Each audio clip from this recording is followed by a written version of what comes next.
we're live. Morning, everybody. Hello, hello. We're back. Welcome to Table Talk. After a week of being off for Thanksgiving, we're back. And We're better back. than ever. Yeah. New and improved. Maybe not that. Yeah. How was Thanksgiving? For y'all. It was all right. It was weird. It was good. It was weird.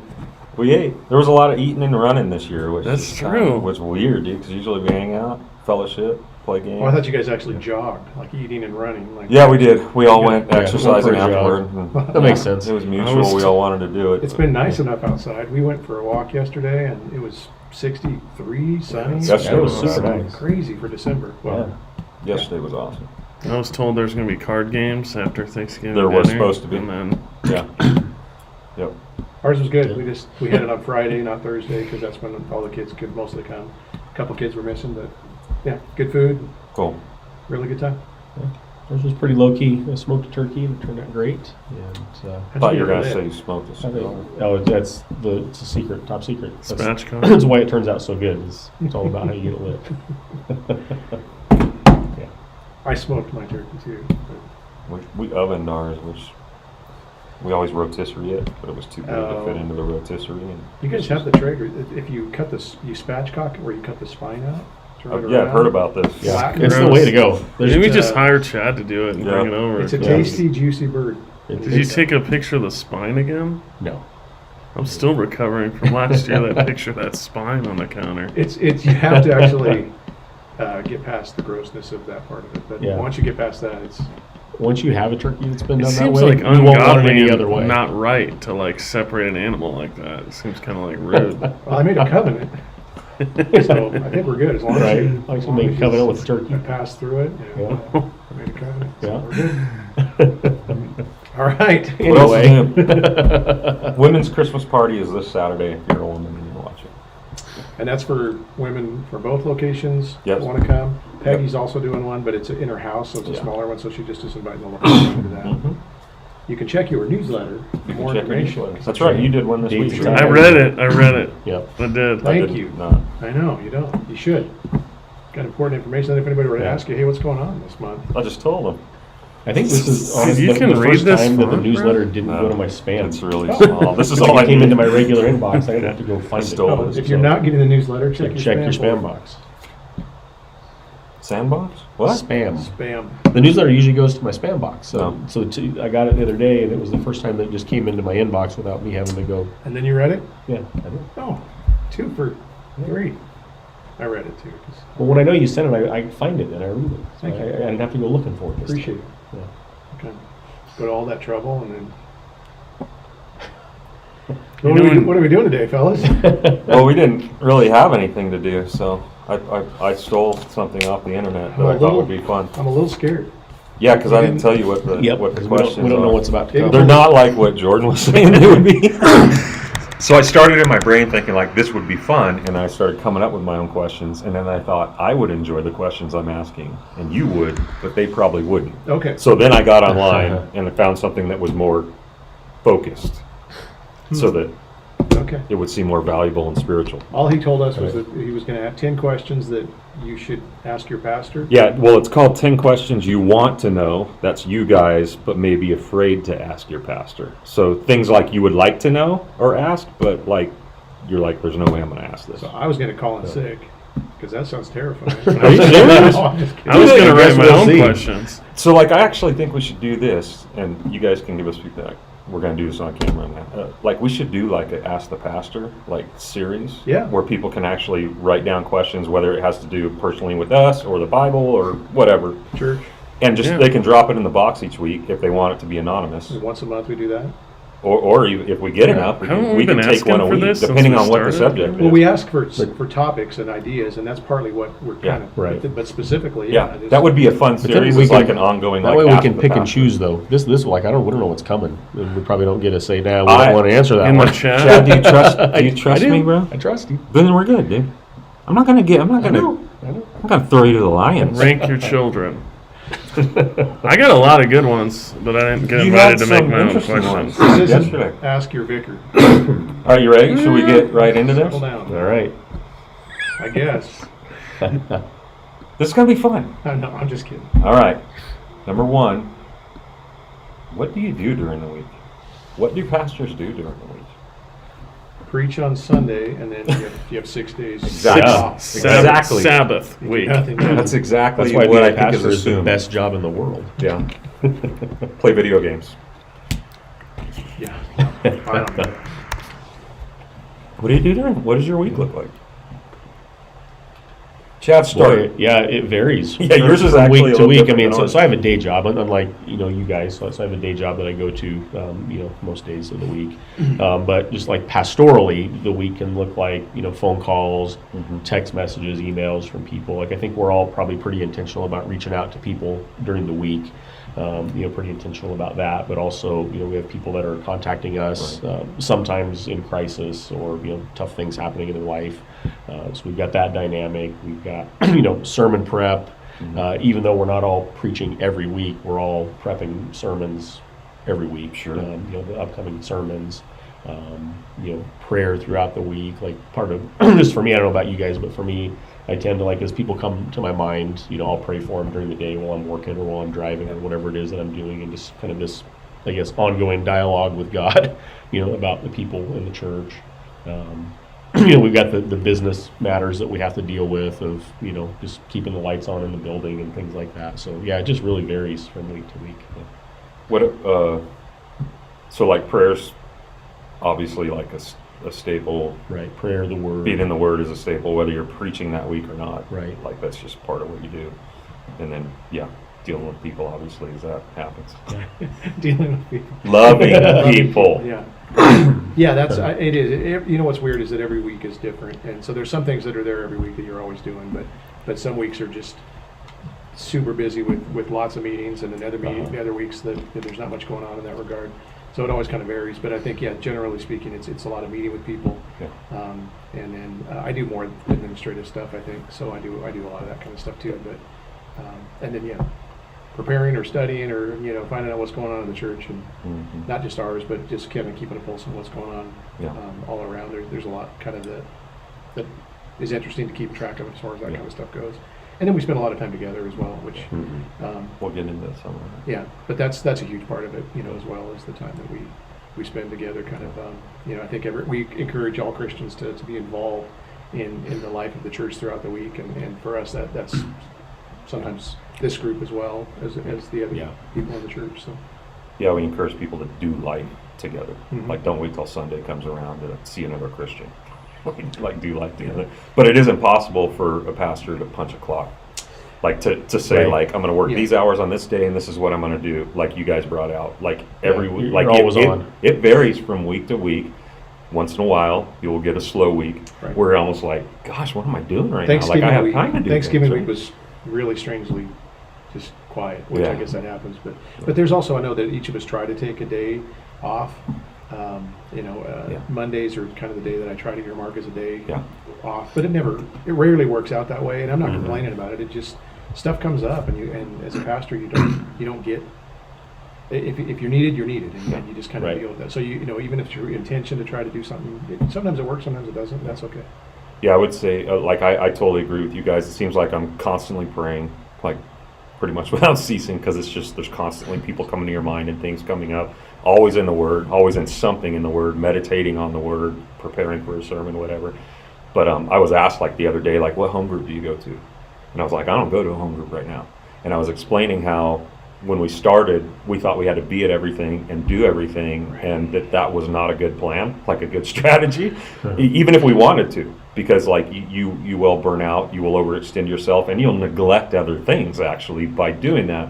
And one of the things I've found is, just taking a day off and trying to do nothing that day is also taking a day with my wife and as much time as I can, even in the evenings, with my family, because most pastors neglect their families. And so that's one of the things I've learned as the years have gone on, is that I need to pastor my wife first still, and my kids first still, and be available to them, instead of hide, instead of having the church steal their dad or their husband.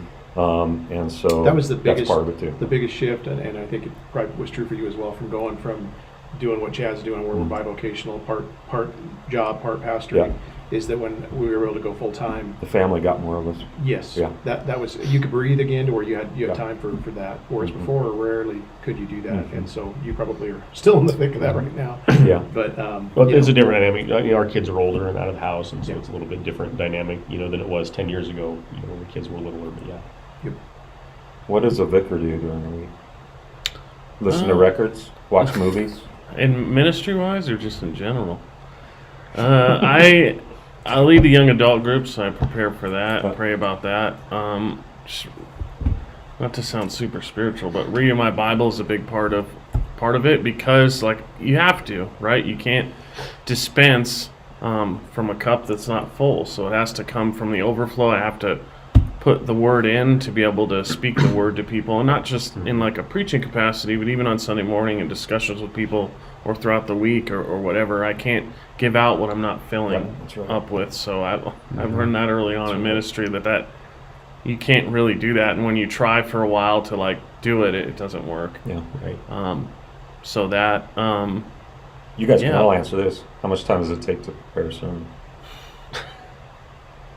that's always a hard question. I've asked you guys this because there's the seat time or the Our mics typing. are on. I just noticed. Oh, we're pulling it off the computer. That's why it sounds weird today. Okay, hold your thought. Who turned that off? I'm gonna blame children on Sunday. I didn't mean to like side rail us there. It's switched. We want to have good audio. we just found out that our mics weren't on properly, so That's what I should be doing during the week. yeah, that's everyone's responsibility. None of what we just said matter. You probably Yeah, didn't hear also it. do the graphic design and the website stuff. Some of it, Brent does a lot of website stuff now. Yeah, what was your question? Sermon time. Dude, I don't know, like 20, 25 hours maybe. I rehearse it a lot still. I'll do it like 5 times practicing. I'll do it for Marcy and she can be like, don't say that, or that doesn't sound good, or that's not as funny as you think it is. It's just a weird story, and then the editing. But yeah. How long does it take you? There's never enough time. First, I don't care how much time you put into sermon prep. There's never enough.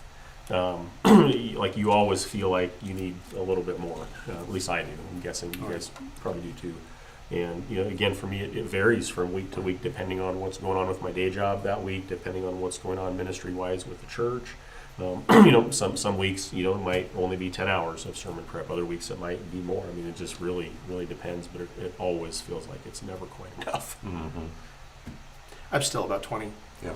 20 seems to be about, and it's like you said, I never am at that point where it's like, okay, that's finished. Sometimes I just sort of walk away with it knowing that it's not, because you'll go crazy. But Right. even the next, you know, after I preach it, I come back home and think, oh, I got to change all this, you know. Sure. Yeah. Which is rad that we get redos. Yeah, that's true. We do. Yeah, but about 20 hours, but between meditating on it and then researching, make sure that you're not a heretic. Yeah. That's always a good thing to do. You know, so. Yeah, because I mean, it's the Bible.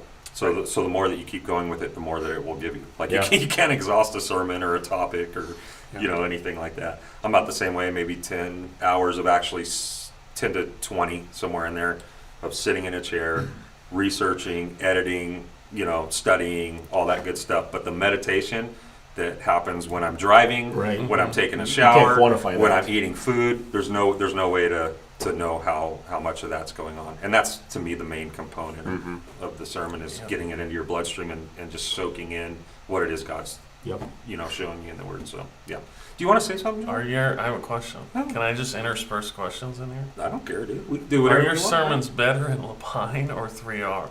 It's Because you get your first attempt in Lapine, it's fresh, and then like, is it better or worse in it is 3R? switched. It one week it can be better the first time, and other weeks it can be better the second time. It really depends on like the state of mind I'm in with my sermon, and that it doesn't care if it's the first week preaching or the second week preaching it. Yep. Yeah, So- it doesn't seem to matter. Location's not really the factor. It's just sometimes at the first week, it's fresh. It's Yeah. you're just excited, Exactly. and then the next week it's almost like wah, wah, you know, feels that way. It's just the And gospel. then other times it's like, well, I'm not ready this week, so the first Yeah. one doesn't feel quite right, and then you think about it more, get it more in your Yeah. bones, like you said, and then the next week it's just Right. it's like I'm awesome this week. I'm just kidding. Not really. Yeah. You guys, It feels weird to think about it in terms of like better or worse. You know, I don't mind. Seems right to me. but there are times where, you know, you tweak it from one to the next and adjust it, or cut some things out, or whatever. You might realize, okay, this illustration maybe didn't come across the way that I wanted it to, so I'll change that for the next one. So you're always kind of adjusting, but I don't necessarily think of it in terms of which one was better or worse. I'm better the second time. Just straight up. That's a controversy. I absolutely. I'll take a hard stand. That's awesome. Because I'm like, the first time I do it, usually it's in front of you and Lapine. I'm like, okay, David said it's good, on, man. so it's got to be good Yeah. because David said it's fine. Yeah, there you So go. now the second time, I'm like, okay, if David says okay, Then I'm confident. then I'm a little more confident. Whatever. I Whatever. don't know. How much does a pastor get paid? Not enough. Well, it depends on what pastor we're talking How about. much does Chad get paid? Total joke. How much does a pastor get paid? It's really hard to answer that one because different pastors get paid. Like, there's a lot of really wealthy pastors out there. Right. We're not three of them. Yeah, we're not them. There's- Usually, what's the scale? Like how someone determines, like a church determines what to pay their pastor? Usually based on education. Oh yeah, education is definitely On the part of size- Also, of the cost church. of living Yeah. in the it. area. Size of the church, education. Some churches I know go by like area median income. Okay, so that's more what I was thinking. Is cost of living wherever Yeah. that church is located. I've also heard a metric where like the pastor should get paid roughly as much as a high school principal. I don't know who came up with that, but I've heard that more than once. That's in Like- the Bible, dude. Like, I think high school principals, they're probably they do okay. It's in Timothy somewhere. High school principal. It's in ludicrous, I think. I've also heard like take the average income of the person in your church, which I don't know how you churches figure out their average You keep income. trying to get like rich people in. That's awesome. Like, okay, this year I brought in a lot of wealthy businessmen. I went to the golf course to evangelize. Dude, that's awesome. I know we've basically done it based on what we're able to do. Yeah. So when we started out, we couldn't pay, Yeah. and we didn't. And then we could pay a little, Yeah. and we did. And then it's worked out to where as the church has grown, there's been opportunity. I know we would like to see Chad become full-time at some point. And so we kind of wait to see what God does and then kind of adjust accordingly. So that's kind of been our metric, but it's Sure. not, I don't think we do it the same way most churches do. Right. We're probably not going to tell you right now what exactly we get paid, but you can go find that. That information's available, but we will say you can that always none of come ask. us are even getting paid the average of what a pastor, the average pastor would be paid. Probably not. Like But it actually, the Lord's met needs well. No. And so I'm not complaining. Yeah. I'm just saying we're I'm probably kinda- below average. Yeah, I'm blown away, at the fact that the church is small. amazing. We're not a big church, No. 2 locations. And to know that 2 of us are able to be It's awesome. full-time has been remarkable as far as Yeah. the generosity of people. That's all I'm saying is Yeah. our full-time is No, I probably agree. lower than Yep. other I pastors think full-time, you're but right. it's still I think you're incredible. right. Incredible. It's amazing that, Yeah. and even through the COVID, season, not knowing what was going to happen financially, to know, because we were both ready to go back and, Yeah. find jobs again and do what we had to do, and we haven't had to yet. So Yeah. And I love that about you guys. I mean, all of us that I think we would. We've all said before we would figure out how to keep pastoring if the pay were to go Absolutely. away tomorrow. And Yeah, we figured it out. I think we're all kind of like our reward is in heaven. Like not in a cheesy sort of way, but like we really do believe that we're doing things that matter in eternity. And if we're able to provide for ourselves, or God provides for us in that way, then that's great. Yep. But if God had other plans where we all had to have day jobs, we would do it and figure out how to continue to be pastors. Yeah, without question. yeah, for sure. What do pastors usually talk about when they get together? Most And we get pastors- together a lot. Most So pastors this is are actually us. what's that? Most pastors are us. There's probably a difference. Well, if they're asking us as their pastors, what do we talk about when we get together? It's not to sound like whatever, but it's a lot of theology. A lot of times we get in a lot of. If one of us is reading something in our Bibles, there's a question about it, or someone's preparing a sermon, and it's like, man, this is kind of an odd verse, or like historically debated verse, or something like that. We'll often bust out the Bibles and get into that. Usually, every time we meet, I would pretty say much. that It's the majority. we probably like talking about theology naturally more than anything else Yeah. when we get together. Definitely. Like that's just naturally probably where most of our time goes. We check in on each other's families a lot. Mm-hmm. See how Yeah, that's we'll share going. with each other about our families and even our own challenges. Yep. Confession, absolution goes on. Yeah. Confession and recording. We talk about we the talk- best movies, the best Movies. music. Yeah, we do talk about that. Yeah. It's like the same conversation. We every talk each time. other off the ledge from time to time. Yeah. Like it seems like occasionally there's, one of us that's maybe having a struggle that the others aren't, and so whoever that is can be kind of talked down, and that's helpful to get to do that. That's one of the things I think we've all valued over the years, whether we were pastoring or not, is to get into conversations that matter with people. So many people just get into very surfacey things about the weather and sports or whatever. And that's never been what we generally talk about. We get, we do go off on things every once in a while, but generally speaking, it's our love for God and His Word and how that impacts our life. And I love that. Those are the best. One of the funny things that happened early on at the door is I think people had a kind of an idea. I mean, we didn't know what we were doing in a lot of ways, but one time we were at your house and we were all sitting around with a bunch of people from the church, and we got into end times or something. We just started talking, and we just do what we normally do in a setting like this, and we kind of got carried away, like we forgot about who was in the room. And at some point, this lady goes, "Well, you guys had me convinced that you were just, a bunch of kind of, pretty simple." It was funny to see the reaction. Is like, you guys really. She's like, "You guys are way smarter than I thought you were." And it's like, we actually love the Lord and love our Bibles and think about these. She said she didn't understand. Like, I haven't understood a thing you guys have said in the last 45 minutes, and we were just off and running, because it's fun. And I think we do that on Table Talk sometimes too. Yeah. But I value that a lot. For sure. Well, I think when we started Table Talk, one of our ideas is that we wanted to give people a glimpse of what it's like when we are hanging out together. Yeah. And we've tried to kind of maintain that through the last year and a half or however long we've been doing Table Talk. That kind of what you see here is pretty similar to what you see when we're hanging out and the camera's off and we're just having conversations with each other. Yeah. This is kind of a weird one. Do all pastors get along with each other? And I think that could be with us since we just happen to have multiple pastors. But I think the question is actually like pastors from other churches. And I don't know. Do all pastors get along with each other? That's just hard no. Right.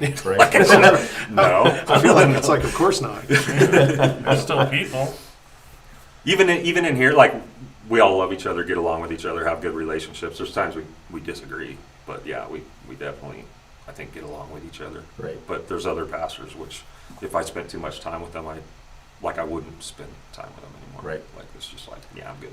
And I think it's worth mentioning, like we have a value of hanging out with other pastors and getting to know other pastors.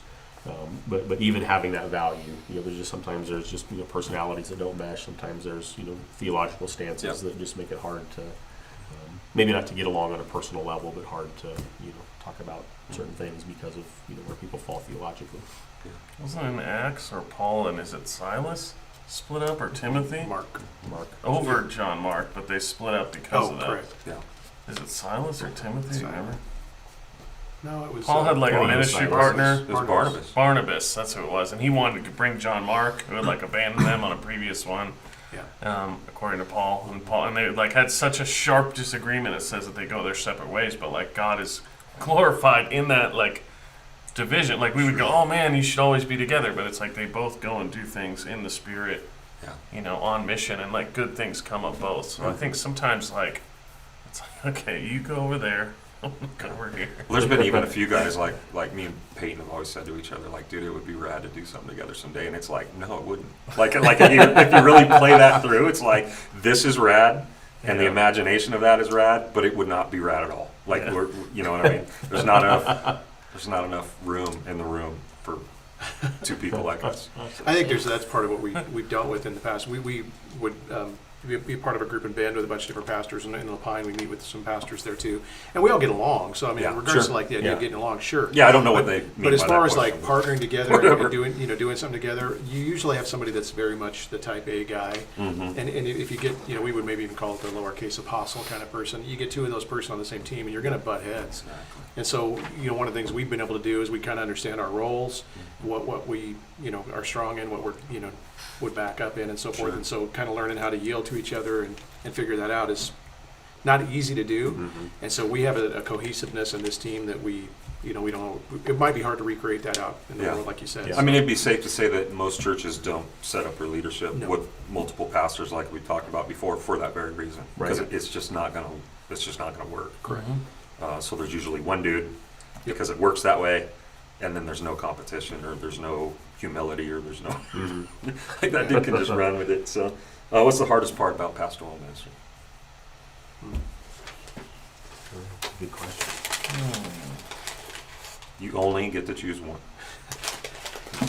For me, it's easy. It's the people part of it, because that's the variable that you can't really control. So there's just times when it gets very discouraging, either what people are saying to you or what people are doing in their lives, and there's wins as well, but that's always the hard part. And you would say it's discouraging because you love and, Yes. and want so much for them genuinely. Yep. It's not discouraging just because of what it's doing to you. Yep. It's discouraging because you want the best for these people, and it's just sometimes not. Now, any church I've been a part of, I would be part of that problem as well. Yeah, I'm a sheep, and I, it's just, that's the hard part. Paul said that he would lose sleep in some of his epistles, that he had anxieties every day anxiety for the churches. So the people never left his mind. Their well-being never left. The concern never left. And I think maybe that's what you're saying. Well, you can't measure success. You don't know. No. It's funny. There was a book called The Trellis and the Vine that was pretty popular a while back, and it talked about how in churches it's very easy to focus on the trellis, the structure, because that's measurable. You can measure success. You can quantify things. Yeah. The vine is the hard part. Getting the vine to grow, and sometimes that's the part that's tricky. Yeah. And it's much easier for us to focus our time on the trellis because there's satisfaction and It makes it appear that everything's fine. Right. but it's not what we're called to do. Right. And so, as shepherds, we're called to minister to sheep, and that's hard, and it's messy, and it's, sometimes it's just discouraging and disheartening. But it's also, I wouldn't want to do anything else. Right. So Right. I'm not complaining. It's just that's the hard part. Yep. Yeah, I agree with that. And maybe this question is coming next, but it's simultaneously the worst, the hardest, and the best. Yeah. Like you carry the weight of people. You carry their difficulties with you.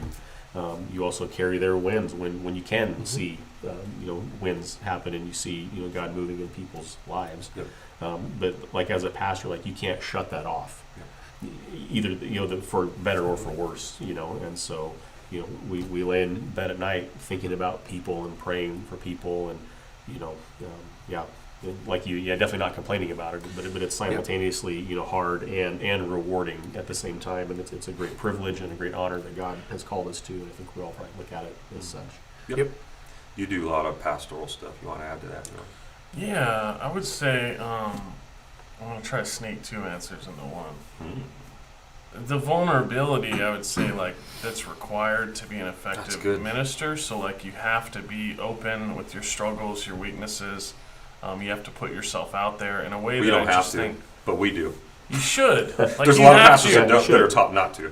You have to. I Yeah, think. I agree. To be a good. I agree. A lot of pastors don't. They're even taught to stay kind of elevated in a way and not yourself or whatever. But I really believe that Christ works through our weaknesses and our honesty, and that that's the best way to show Christ to people is to show Him in us, not to try to be Him in a way that's not authentic. So, but I think that vulnerability, at least for me, can be really challenging because it leaves you open to being misunderstood at times, or criticized or whatever, which I have a hard time dealing with. And I think the second part would be preaching. There's a vulnerability that's absolutely necessary to preach, I think, well and transformationally. To try to manifest the gospel for people is because it does its work on us first, and one of the most powerful ways to show that is to share that with people. And I think that leaves us, I don't know, I feel like just an open book when I'm preaching, and so that can be really hard. Sure, that's good. What do you say to that? Good additions. I just agree with all of you. I mean, most of my, I think, anxieties come with seeing people not do well, which again comes back to me trying to quantify what success looks like in their life. But what I do is that's a reflection of me, which is not true, but that's how I see it. Right. So if I see somebody failing, I'm the failure. And so I would say that's the most challenging part of pastoring is I'll have a lot of periods of just depression and just beating myself up and stuff like that. Because of that, because you care so much, Right. So, and it's stupid because I'm the one putting myself in a position to be something I'm not. I'm not people's savior. He's the savior, and then so it's about getting my job straight again. Oh yeah, what's my job as a pastor? To put the spotlight on him and stop thinking that it's about me. Right. So it's just vicious circle of keeping my head straight on all of that kind of. So, do my pastors know what is going on in my life? Maybe. If you tell Maybe we have cameras set up around your houses. Do pastors know what's going on That's in a my life? weird question. That is a weird question. Yeah. If you tell That's us. number 7. Yeah, if you tell us, that's helpful. Yeah. Well, I think that Or if you're on Facebook, we probably know at least a little bit. We know what you're up to. If you're open on Facebook, like some people are, I think there's honest. part of what has to happen for that to work the way it's supposed to is that you have to create an environment where For sure. somebody feels somewhat safe. Yeah, sure. And I don't think all churches do that well. I think it's Right. something the door is, we Agreed. strive to do that well, and I Yeah. think we do a pretty good job of that, of making sure that people can be honest with us Sure. and let us know, let us in. Yeah. People still don't want to do that very often, but at least we've created an opportunity and an environment to do that. We Right. model it, like Jordan kind of was talking about. We try to be vulnerable from the pulpit, Mhm. so hopefully they know they can let us in. Mhm. But again, at the end of the day, it's up to them to do it. Yeah. It's awesome. That's a funny question. It's a Do weird my question. These pastors aren't know mine. I what's stole going on this. in my life? Well, again, I think that there's that time where the pastors can distance themselves so much from people, For sure. and that they really don't, have their kind of finger on the pulse of what's Yeah, going on right. in their Does my lives. pastor even care about me? Yeah. Yeah. So. Yeah. I had a pastor friend not that long ago, probably 3 or 4 years ago, who came to me and my wife and said, we would like to invest more time in relationship with you guys because we don't really feel like we can have relationships inside of our church and be friends with people inside of our church. Yeah. And it was just a weird way of thinking for a pastor, but it's what you're talking about, where they felt this need to kind of maintain this elevated position and not be vulnerable and not share their lives. And if that's the way that a pastor thinks, well, how would you expect that people are going to share their lives with you, right? So it's a two-way street, and so we work hard, I think, to create an environment where it's okay to be open and vulnerable and share lives. And I hope that we're approachable. I think we are, but I would hope that people would know that we're absolutely approachable, and it's never a bother to us for somebody to call and say, here's what's going on in my life, and we welcome those kinds of phone calls or messages or whatever.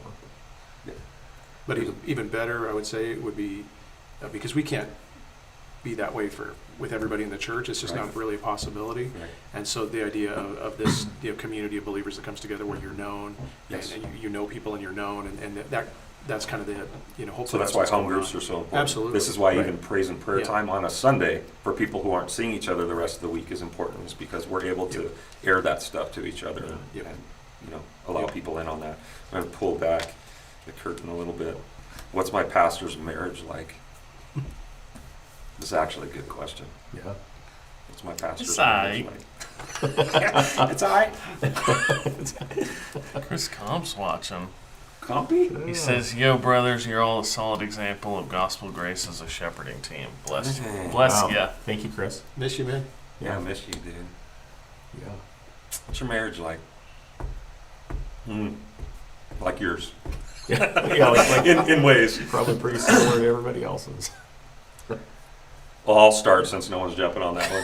Kind of a question. Like, how do you answer that, Ours is imperfect, but it's like ever growing. So like it goes kind of back to what I mentioned before. When I started realizing in ministry, there was a point that I got to where it's like I can easily neglect my wife because of ministry, like hide in ministry. And I think it's easy for a lot of men to do that, and I think once I kind of like repented of that and started making intentional like choices to put my wife first, that things just got better in our marriage. It's imperfect. We know each other, all that good stuff. But like because we're both growing the same direction in Christ and toward Christ, our marriage over the years, almost 30 years now, has just gotten better and better and better. Like I love her more. I like spending time with her more than I ever have. And Christ is, our common factor, which always, gives us something to work off of and live off of together. Right. So, yeah, it's imperfect, but it's good, man. And part of it's just because I need to keep pastoring her and giving her, as much of me as I'm giving everything else. So, yeah. But it's been a hard road. It's been a hard road getting where we're at. It's been cool Yeah. to see you guys do what the Bible tells you to do. The Bible tells you to love your wife regardless of what she does, Right. and the Bible tells her to submit and respect you no matter what you do. And you guys have done that, even when you probably didn't want to, but you've done it under the Lord.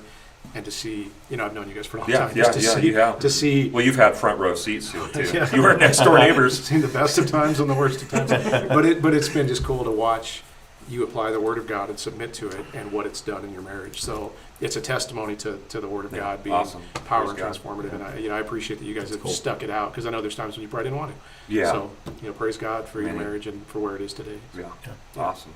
Thank you. And I didn't cry. That's good. Yeah, that's good. Yeah, imperfect. Yeah. That's a good word. We fight. We point out the sinfulness of one another. I think I forget who it was. Somebody once said that it's a shameful thing to be an expert in the sin of another. That like as spouses, we're experts in each other's sin, right? And we're quick to point that out in the heat of battle. Sometimes. So yeah, imperfect, but hopefully as time goes on, growing together and towards the Lord, and maybe not being as much of an expert in each other's sin as we once were. It's good. Yeah, I think a spouse sees a unique version of you, and you see a unique version of them that no one else gets to see. Which gives you an opportunity to either try to destroy or build up, that each other. And so I don't know. I'm thankful for a wife who values the Lord and who's a believer and is a good partner in life. I don't know. It's cool. My answer, I want to kind of say it's different than what you'd think if you just looked at us. I mean, you guys know us well, so it wouldn't be different to you. But I don't know. It's I don't know. We're weirder than you think we are. I don't know. I don't know if that's possible. Not you guys. You ever been on his bus? The normies. Yeah. Have you ever been on the bus? I've been on the outside of the bus looking in. Go inside. I feel like we're not really friends yet, Chad. I'm just waiting for an invitation, dude. I gotta clean it up. I gotta get Marcy to clean it up. Brent, what's your marriage like? By the grace of God, it's really good. It's always been really good. That's why I felt bad I didn't jump right in and answer, because I don't want to be I knew it wasn't because you guys were I can't. I don't No, know. I mean, we just, it's always been good. It can always improve, and I want it to improve, and it can always be better, and I want to love my wife more. I want to be better as a husband, and I know she feels the same way as a wife, but we just get along really well, and, we got through the empty nest thing, and we enjoy being married. We enjoy each other. We get along well. That's almost kind of the test I'm finding out right now. Now that we're empty nesters, it's what do we have in common besides the kids that we had together? And that's kind of the fun part, is we're starting to find we're figuring that more out things to do together. We've just ordered some bikes so we can spend time doing that and this and that. And But your guys' marriage has always been a wonderful one to watch. Thank you. Yeah. I feel it's imperfect, but the way you guys treat each other is pretty awesome. Yeah, I feel really grateful to have a wife who's always championed me, even when I didn't deserve it. She's always been that way. Yeah. She's been easy for me to love. And, but it's one of those things where again, I know I'm not the perfect husband, and I have a long way to go. So if you're watching, honey, I know that I can do better, and I'm working on it. So Cool. Yeah. Who do pastors hang out with? We kind of already answered this in a way. Their favorite parishioners. Yeah. Do we have parishioners here? We can call them congregants or parishioners. Just kidding, Peeps. dude. I would like to say that People who ask us to hang out and each other a lot. So we definitely have already mentioned that we hang out with each other a lot. I'm also proud to say that I think we hang out with our congregants a lot, as much as possible. There's different contexts and things going on, events, gatherings going on, where I think make it a point to stoop down. Come down from the Well, that's what it's looked like, right? How many pastors have you had in previous churches where they were untouchable? You could never ever get to know who they were, or just sit down and have a normal conversation with them, because they were not accessible. They were not something. People have commented on that before, that have come from larger churches from different nerds. areas, even different different states and stuff, that have said, I've never, they've gone to churches where there's literally security that keeps them away from you can't get to them. And it's just funny to me think of, and it's I would even go so far as to say the comfort level that people have with us at times is shocking. Yes. In a good way. Well, It's is this confession all of a no, sudden? just sometimes what somebody will say in front of us. I mean, I would never. I mean, we just have people who will just drop the F-bomb right in front of us, we're not. And I would never. I've been never church, in a pastor situation where I thought that would be okay. And again, it's shocking sometimes the level of comfort that people have with us. I value it, but sometimes it's wow, all right. Not everybody. I have heard your confession, Charles. Yes. Watch out. Strange, That's funny, dude. but cool. That's true. I like that though. Yeah, so we definitely spend a lot of time together. We definitely try to spend a lot of time with our people, just getting to know our people and letting them get to know us, because there's nothing to hide. What you see is what you get, Right. and we're one of them. We're not only the presidents, right? Yeah. We're also We're also clients. members. That's right. We're also members. And then, like for me, it's really important for me. I found in like previous 4 or 5 years to like always have something extracurricular in my life that's intentional, where non-believers are too. That's like a big deal to me, is to not just be hanging out with believers all the time, which Right. I think we're taught or we feel is right sometimes as Christians. And like it is right that we're surrounding ourselves with truth tellers and that there's safety there in the fold, but we also need to go outside the fold because that's why we exist. And so like even finding ways to befriend, create relationships with non-believers is like a big part of Yep, my deal absolutely. too. Yep. So, yeah. That's one of the things that I personally value about having a day job, is that it kind of puts me Exactly. in that position. And Yep. I've had, even lately, just some neat, gospel opportunities through work, Mhm. to share Christ with people. And, I value that very much. Yeah. Went to a show the other night, punk rock show, like Delta Bombers, and not even going to say the name of the other band that played. And it's just, it's a vile crowd. It's just gnarly, but I love going to those places, and because I love the music, I find the music good. But it's also an opportunity to make contacts, and I was able to like meet a few people. And one dude that has since texted me, that was Sunday night when we went to the show. This dude's already texted me a couple days this week, who's just moved here from Las Vegas of all places with his wife. And they're just like in a world of just trouble and hurt. And he found out I was a pastor and got my card immediately, and he's already been calling me and texting me. And it's just like, that's what it's about. Like we go to some of these places. We go to, the Samaritan Wells so that we can find a Samaritan there. You know what I mean? And so, yeah, cool. All right, I think we got one more. Ooh, this one's good. What can church members do to encourage their pastors? Which I don't think is a question that they would be afraid to ask, but I'm glad it's included on here.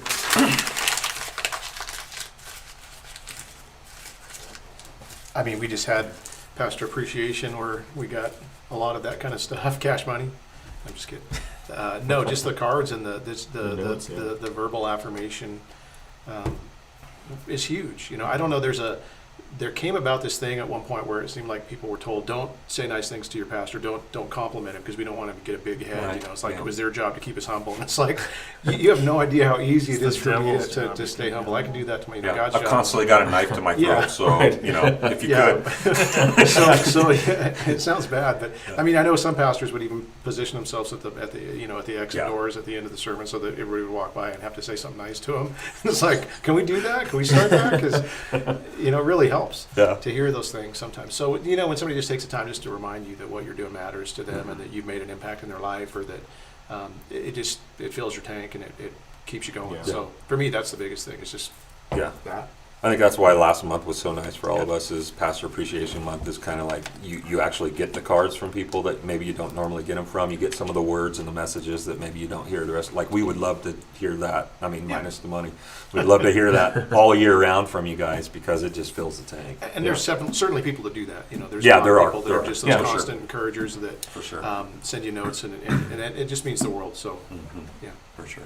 It's pretty typical on a Sunday where we get a lot of attaboys, hey, good sermon today or whatever, and those things are great, and that helps fill the tank. But where it really is like the notes of encouragement to say like here's what God is doing in my life. That's what we really get encouraged by. Seeing a transformation. Seeing the transformation. It's huge. Even the people that have specific this was in the sermon today and this is how it touched me or impacted me or showed me some truth that I wasn't aware of or whatever. Just those are the things that really are helpful for us to know that that what we do matters, because we do wonder. Yep. Sometimes. I would add serving. So when people serve, That is a blessing. let's think about this, because there's a couple areas we struggle to find people to serve in, and it's like it makes me feel like we're on mission together if things are taken care of. And a lot of things here are. There's some areas where it's like, man, I wish someone would get a little more involved here or whatever.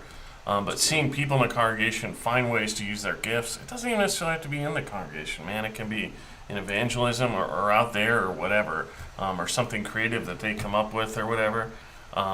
It's cool. So I with the young adult group, like it's cool how many of them are involved in multiple areas of serving in the church. Like that to me is like, okay, something's happening here. Sure. You know, yeah. That's good. Yeah, encouragement's a hot commodity, maybe the hottest.